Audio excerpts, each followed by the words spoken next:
I was hired to listen to a stranger through a wall, but then someone broke into my apartment, leaving a chilling note.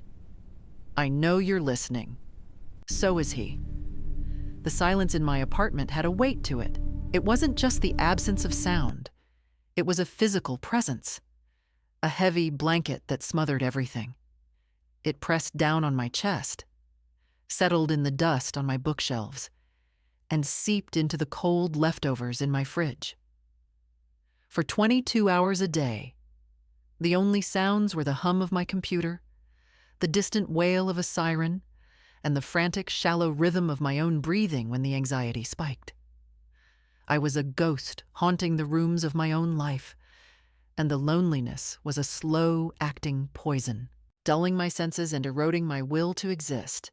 It hadn't always been this way. I moved to this city 2 years ago, full of the kind of naive optimism that now seems like a memory from someone else's life.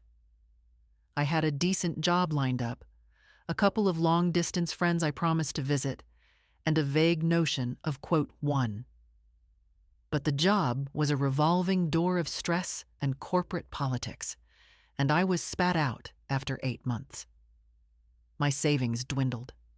My friends, busy with their own lives, their own marriages and mortgages, slowly faded from daily texts to weekly calls, then to monthly check-ins that felt more like an obligation than a conversation. The quote two had curdled into a stagnant end. My world shrank until it was just the 600 square feet of my apartment. My routine was a grim, repeating cycle. Wake up around noon, the gray light filtering through the grime on my windows. Stare at my phone, scrolling through curated images of happy people living vibrant lives, hikes, parties, engagements. The jealousy was a hot, sharp thing in my gut. I'd order food, the delivery driver's brief transactional appearance being my only human contact for days on end. I'd lose myself in video games, not for fun, but for oblivion. In those digital worlds, I was a hero, a soldier, a strategist. I had a purpose.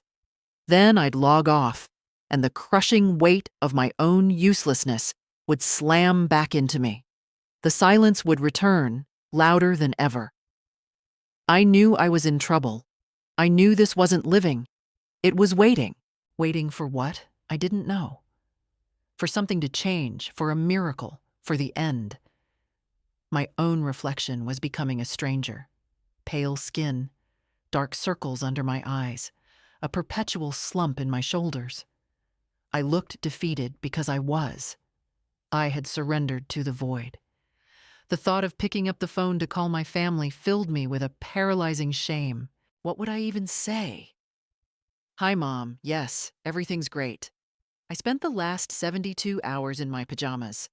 My diet consists of pizza and regret, and I think I've forgotten how to hold a normal conversation."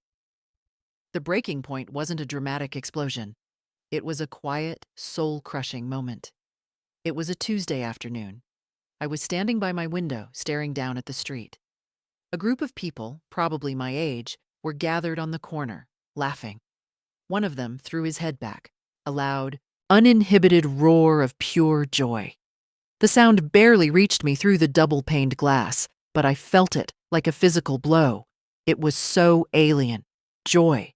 Connection. I watched them, a tight knot forming in my throat, my eyes burning. They weren't doing anything special, just existing together. And in that moment, the profound, cavernous depth of my isolation hit me with the force of a tidal wave. It wasn't just that I was alone. It was that I had forgotten how not to be. A single cold thought cut through the fog of my depression. If I don't do something right now, I am going to disappear. Not in a dramatic way. I would just fade away in this apartment until one day the landlord came to check on the smell. The image was so vivid, so horrifyingly plausible, that it sparked something. Not hope, not yet, but fear. A primal fear that was stronger than the apathy. I pulled on a pair of jeans that felt stiff from disuse and a hoodie that smelled like my stale apartment. I didn't have a plan. I just knew I had to get out. The outside world was an assault. The sunlight was too bright, the air was too cold. The sounds of traffic were a cacophony. Every person I passed felt like they were staring, judging the ghost who had wandered out into the light. I walked for what felt like hours, my legs aching, my mind a blank static. I ended up in front of the local library. On a corkboard near the entrance, buried under flyers for yoga classes and lost cats, was a small, unassuming piece of paper. It was printed in a plain black font, no pictures, no flashy graphics. It just said, quote 4. It was Wednesday. It was 7:45 p.m. The community hall was 3 blocks away. My heart started hammering against my ribs. My brain screamed at me. Go home. It's a trap. They'll be weird. They'll hate you. You're too broken for this. Asterisk. The voice of my isolation was powerful, persuasive. It had been my only companion for so long. But the image of myself fading away in that silent apartment was stronger. I took a breath. I started walking. The community hall was an old brick building that smelled of floor wax and old paper. I found room 4 at the end of a long, dimly lit corridor. The door was slightly ajar. I could hear nothing. No chatter, no music. My hand trembled as I pushed the door open. The room was large and mostly empty, with stacks of chairs against one wall. In the far corner, under a single flickering fluorescent light, was a long folding table. And sitting at that table, completely alone, was a man in a worn-out tweed jacket. He looked up as I stepped in, his expression unreadable. He wasn't smiling. He just watched me for a long moment, his gaze intense. I almost turned and ran. Then he spoke, his voice low and even, echoing slightly in the vast, empty room. We were beginning to think you wouldn't come. You're the last one. The last one? My voice was a dry croak, barely audible in the cavernous room. The last one for what? I saw a flyer.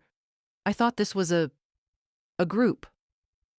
The man in the tweed jacket didn't smile. He just gestured to the metal folding chair opposite him. It looked cold and uninviting.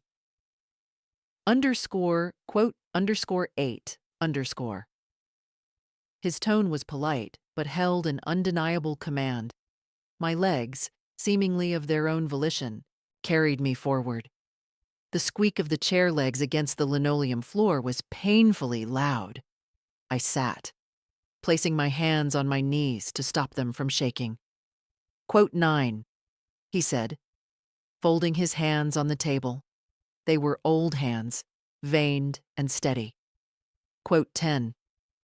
He paused, his gaze pinning me to my seat. Quote 11. My heart was a frantic drum against my ribs. This was wrong. This was 100 times more terrifying than the awkward small talk I had been dreading. Quote 12. I glanced around the empty room again, as if the other members of this mysterious collective might materialize from the shadows. Quote 13, he said simply. Quote 14. A cold dread, mixed with a bizarre flicker of validation, washed over me. He was right. I did watch. I knew the schedule of the mail carrier on my route, the make and model of the car that was always parked illegally, the time the old woman in 3B put her cats on the balcony. I had absorbed thousands of useless details to fill the void. He was describing my pathetic existence as if it were a qualification for a job I never knew existed. Quote 15, I asked, my voice trembling slightly. Quote 16, he said. Quote 17. He leaned forward, his voice dropping slightly. Quote 18. It sounded insane, like something out of a movie, a secret society of lonely people righting wrongs from the fringes. My rational mind screamed at me to get up and leave, to run back to the familiar, suffocating safety of my apartment. But another part of me, the part that had dragged me out of my apartment in the first place, was captivated. For the first time in years, someone was looking at me and not seeing a failure. They were seeing potential. Quote 19, I finally managed to ask. He reached down beside his chair and lifted a thin, worn briefcase onto the table. The latches clicked open with a satisfying snap. He didn't pull out a file or a stack of papers. He pulled out a single, plain manila envelope and slid it across the table toward me. It stopped a few inches from my nervously tapping fingers. We don't ask for a commitment on the first night, he said. We offer a test, a simple task, to see if you have the aptitude, and to see if this is something you truly want. My hand hovered over the envelope. It felt impossibly heavy, like it contained the weight of a decision that would irrevocably change the course of my life. Go back to the silence, or open the door to this, whatever this was. I thought of the man laughing on the street corner. I thought of the crushing weight of the silence. I picked up the envelope. It was thin, holding only what felt like a photograph and a single sheet of paper. I opened the flap and tipped the contents onto the table. The first thing I saw was a photograph, a candid shot, slightly grainy, of a young woman's face. She was looking out a window, her expression a mirror of the emptiness I knew so well. She had dark hair, pale skin, and eyes that seemed to hold a universe of sadness. She looked like me. Underneath the photo was a single sheet of paper with a typewritten address, an apartment building just 6 blocks from my own, and a name. Quote, 22, quote 23, the man said, his voice a low murmur. Quote 24. I stared at the photo. A pit forming in my stomach. I understood her. Too well. Quote 25. Quote 26, he said, his eyes locking onto mine, his expression devoid of any emotion. Quote 27. The words hung in the sterile air of the community hall. Quote 28. Quote 29. It was the most absurd, intrusive, and downright terrifying proposal I had ever heard. My entire being recoiled from the idea. Forcing my way into a stranger's life, eavesdropping, spying, it was everything that felt wrong. But the man, who introduced himself only as Arthur, watched me with an unnerving patience, as if he could see the war raging inside my head. He saw the fear, but he also saw the flicker of something else. A morbid curiosity, a desperate need for purpose, any purpose at all. The silence in my apartment was a passive predator. This was an active choice. It was a mission, and a part of me I hadn't heard from in years was starved for one. I looked down at the photograph of Eleanor Vance. Her sad, vacant eyes were a reflection of my own. Maybe helping her was a way of helping myself. Quote 30, I asked, my voice thin. Quote 31. Quote 32, Arthur said calmly, closing his briefcase. Quote 33. He stood up, signaling the end of our meeting. Quote 34. He walked toward the door, then paused with his hand on the frame. Quote, _35. I nodded, my throat too tight to speak. He gave a single curt nod in return and was gone, leaving me alone in the vast empty room with the flickering light, the photograph of a sad woman, and an envelope containing the first month's rent for a life that wasn't mine. The next 24 hours were a surreal blur. I moved like an automaton, packing a single suitcase and 2 boxes. It was pathetic how little I owned, how easily my entire existence could be condensed and transported. As Arthur predicted, the superintendent, a gruff, uninterested man, barely looked at me when I said the name _quote _36 simply handing over a set of keys and grunting toward the elevator. Apartment 4B was a mirror image of my own place, only cleaner, emptier. It smelled of fresh paint and possibility, a stark contrast to the stale air of defeat I had left behind. But I wasn't there for the apartment. I was there for the wall that separated my living room from hers. I pressed my ear against the cool plaster, holding my breath. I heard nothing. Of course I heard nothing. It was the middle of the day. The first few days were an exercise in excruciating patience and heightened senses. I had traded one form of isolation for another, but this one was different. It was charged with anticipation. I became a connoisseur of sound. I learned the groan of the building's pipes, the rumble of the elevator, the muffled traffic from the street below. And slowly, I began to learn the sounds of Eleanor. There was the soft click of her door in the morning, followed by the scrape of a delivery bag being pulled inside, the gentle rhythmic tapping of a keyboard that would start around 9 a.m. and continue with few breaks until evening. The faint, melodic chime of a microwave. The rush of water through the pipes when she showered, always at 10:30 p.m. Her life was as regimented and silent as my own had been. We were two ghosts haunting opposite sides of a wall. I never saw her. I'd wait, my heart pounding, listening for her door to open before I dared to leave for groceries. I'd crack my own door and peer through the tiny gap, hoping for a glimpse, but she was too quick, too quiet. The hallway was always empty. The only proof of her existence was the discarded delivery bags she left by her door for the building's cleaner. Days turned into a week. I reported nothing to Arthur. There was nothing to report. I was beginning to think this was all a pointless, elaborate game. Maybe the Wednesday Club was just a lonely old man's fantasy. I was just a fool who had traded his own cage for a slightly different one. The old apathy began to creep back in, the heavy blanket of loneliness settling over me again. I had failed the test. I wasn't a shadow.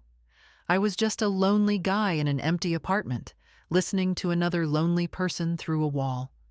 Then, on the 8th night, something changed.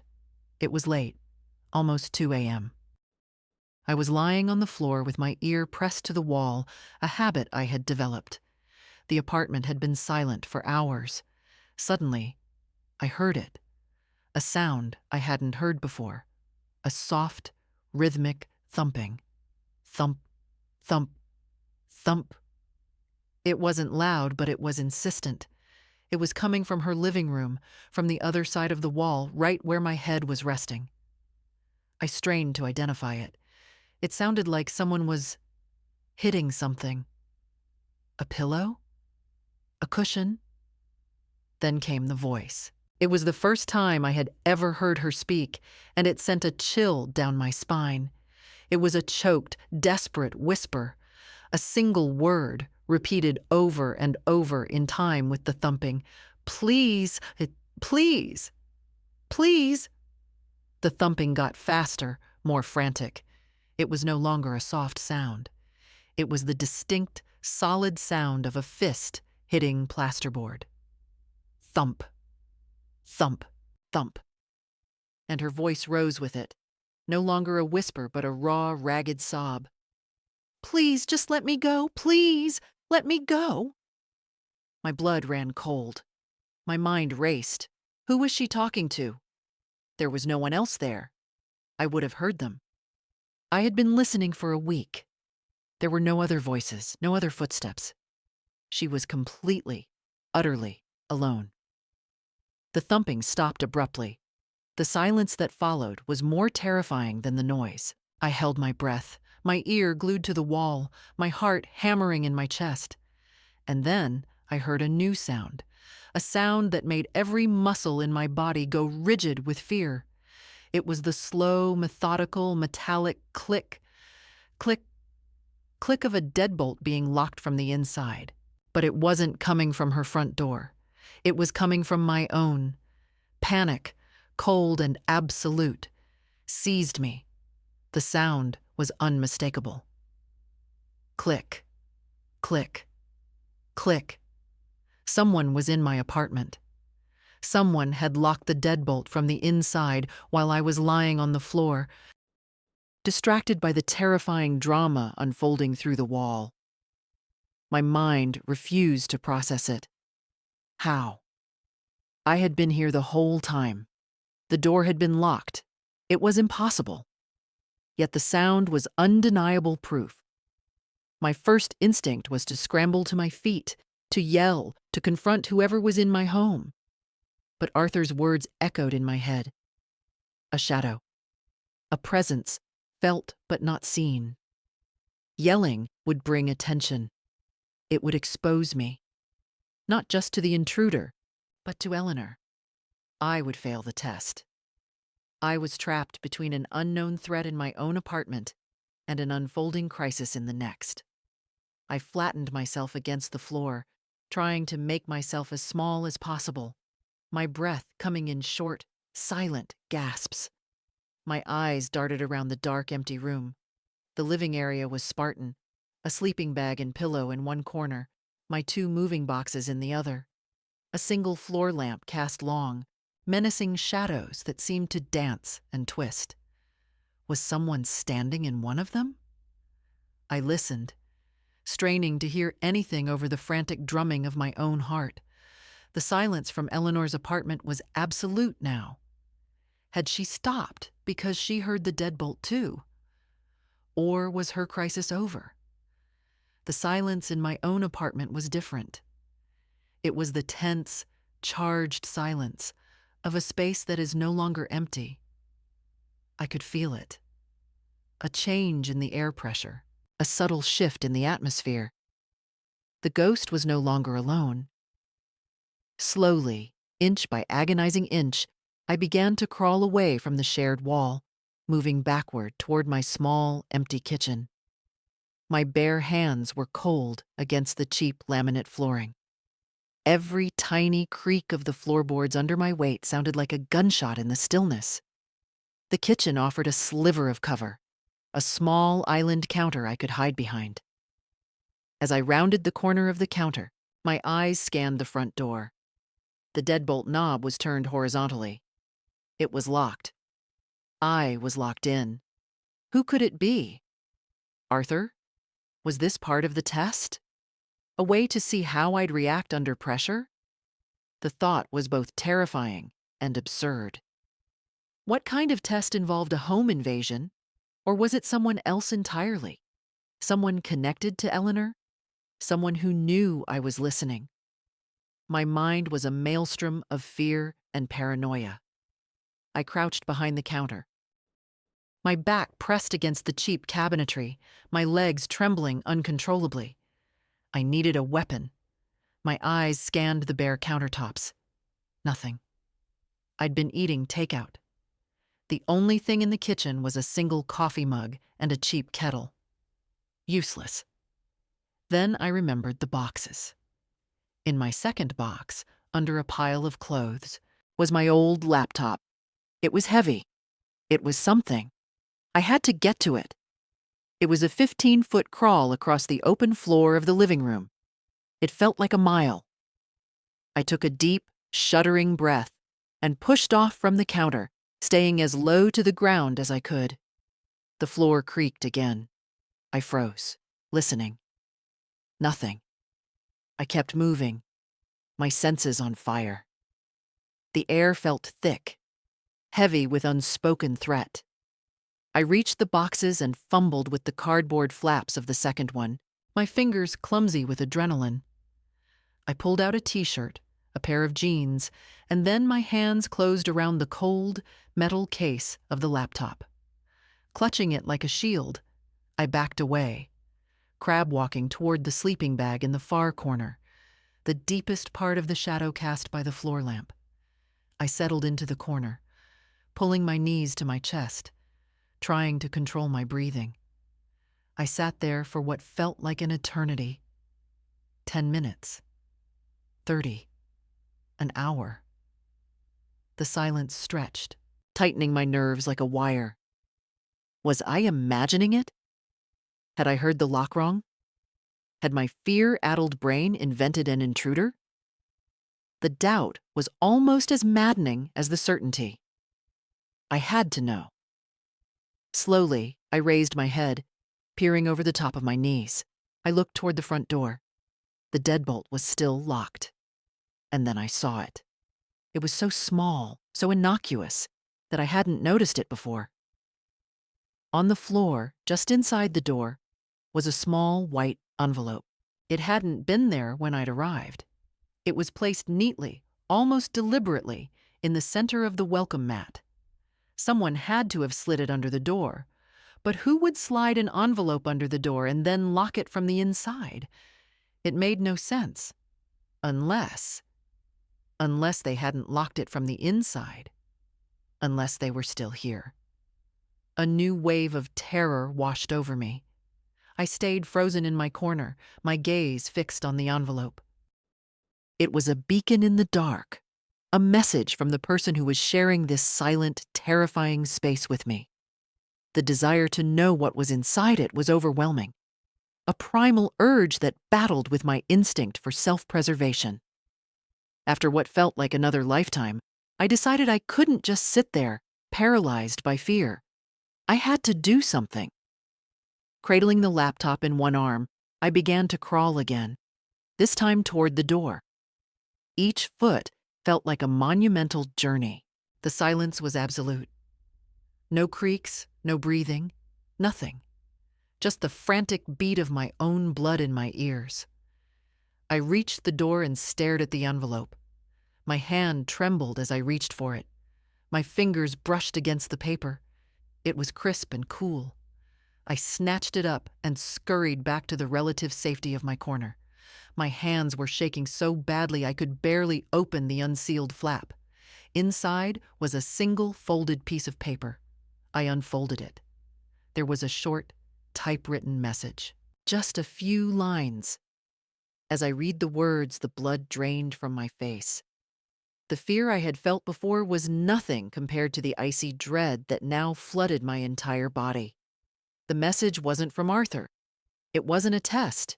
It was a warning. It read, "I know you're listening. So is he. Stop watching her, or you will be the next one who needs to be watched. Your door has been unlocked. Leave now." I looked up from the note, my heart stopping in my chest, and through the profound silence I heard a new sound coming from directly above me. It was the slow, deliberate creak of a floorboard in the apartment upstairs. And then another. Someone was up there, and they were pacing, back and forth, directly over my head. The note felt like ice in my hand. So is he. The creaking from the apartment above, 5B, suddenly wasn't just a random building sound. It was the sound of, quote, 42, the one who was also listening, the one who Eleanor was pleading with, the one I was now warned against. My world, which had already shrunk to the confines of this building, now felt like a cage with multiple unseen predators. Quote 43. I scrambled to the door. My movements clumsy and loud. My hand trembled as I reached for the deadbolt. It turned, effortlessly. It was unlocked. The message was true. Whoever had been in my apartment, the one who left the note, was gone. But they had left a gift, an escape route. Quote 44. The words screamed at me from the page. It was the sane thing to do. Run. Disappear. Go back to my old apartment and sink back into the familiar, safe misery of my former life. This was out of my league. This was dangerous. I stood there for a full minute, my hand on the doorknob, the path to freedom just a simple twist away. But I didn't turn it. I thought of Eleanor's voice, the raw desperation in her pleas. Quote 45. She wasn't talking to a ghost. She was talking to the man pacing above her. She was a prisoner in her own home. The note wasn't just a warning to me. It was a cry for help from someone else who was watching, someone who was just as powerless. And in that moment, something inside me shifted. The fear was still there, a cold, hard knot in my stomach.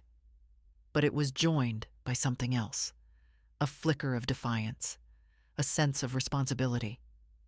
I had been a ghost for 2 years, passively watching life happen. Arthur had been right about one thing. I was a silent observer. Maybe it was time to finally do something with what I observed. I let go of the doorknob and walked back to the shared wall, my resolve hardening with every step. I didn't have a plan. I just knew I couldn't leave her. I pressed my ear to the plaster, but there was only silence from her side. The pacing above, however, continued its relentless predatory rhythm. I needed to know more. I needed to contact Arthur. But how? He had given me no number, no email, the flyer, the Wednesday Club. That was my only link. Armed with a new, terrifying purpose, I slipped out of the apartment. The hallway was empty, silent. I didn't run. I walked, mimicking the quiet, deliberate movements of a shadow. I made my way to the library, the source of this whole mess. The flyer was still there, tacked to the corkboard. The Wednesday Club. No phone number, no website, just a place and a time. Today was Saturday. I had to wait 4 agonizing days. The next few days were the longest of my life. I barely slept. I existed on coffee and adrenaline, listening.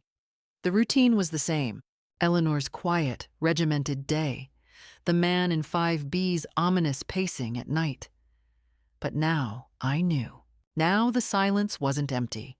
It was filled with unspoken terror. I also learned a new sound. A heavy, rhythmic dragging noise from 5B, always around 3 a.m. It sounded like furniture being moved, but it happened every single night. On Wednesday evening, I was the first one at the community hall. When Arthur walked in, his expression was as placid as ever. Quote 47, he said. Quote 48, I blurted out, my voice tight with a mixture of fear and anger. Underscore quote underscore 49 underscore. I handed him the note. Arthur read it, his expression unchanging. He folded it carefully and put it in his pocket. Quote 50, he said calmly. Quote 51. My mind reeled. The person in 4C? Another one of them? Quote 52. Quote 53. Arthur explained, his tone maddeningly level. Quote 54. It all clicked into place. Eleanor's pleas to an empty room, the pacing, the dragging sound. He was probably moving equipment. I wasn't just a test subject. I was a witness. The operative in 4C leaving you that note was a breach of protocol, Arthur continued. But it has accelerated our timeline. The man upstairs knows someone is watching. He's becoming unstable. We need to act. What happened next was a blur of calculated, quiet efficiency. Arthur made a call. Within the hour, 2 plain-clothed individuals, a man and a woman who introduced themselves as associates, met us. They weren't police, but they had an air of authority that was undeniable. Arthur laid out the situation, using my detailed logs of the sounds I'd heard as a timeline. My useless observations had become evidence. The plan was simple and elegant. The female associate, posing as a building inspector checking for a suspected gas leak, would gain access to Eleanor's apartment. My job was the riskiest. At the exact moment the associate knocked on Eleanor's door, I was to go to 5B and create a diversion. A loud, sustained, impossible-to-ignore diversion. My heart hammered as I stood outside 5B's door. I could hear him inside, pacing. I took a deep breath and slammed my fist on the door, yelling, quote, 58. I didn't stop. I kept pounding and yelling, creating a scene, drawing all the attention in the hallway to me. The door to 5B was wrenched open, and I was face to face with him. He was a large man with cold, dead eyes filled with rage at the interruption. His focus was entirely on me, and in that moment down the hall, I heard the click of Eleanor's door opening. the associate was in. The rest was swift.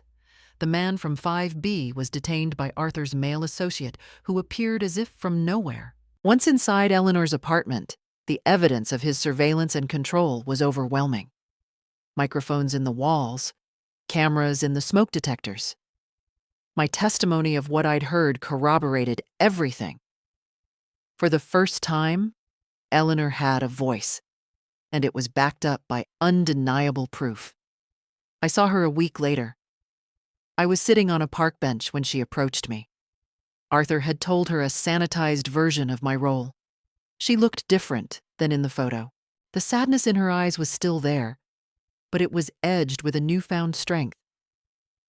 "The man from the Wednesday Club said you were the one who first raised the alarm," she said, her voice soft but clear. "You were the one who listened." "I was just a neighbor," I mumbled, unsure of what to say.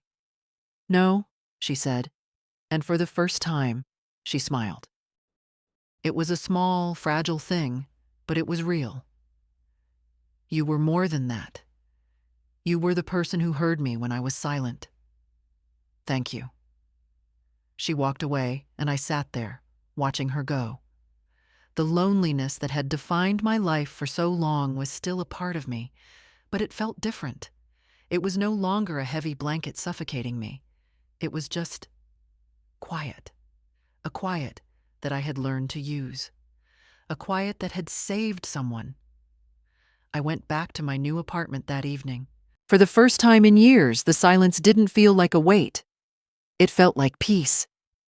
I had found my purpose, not by filling the void with noise, but by learning the profound power of just being there to listen.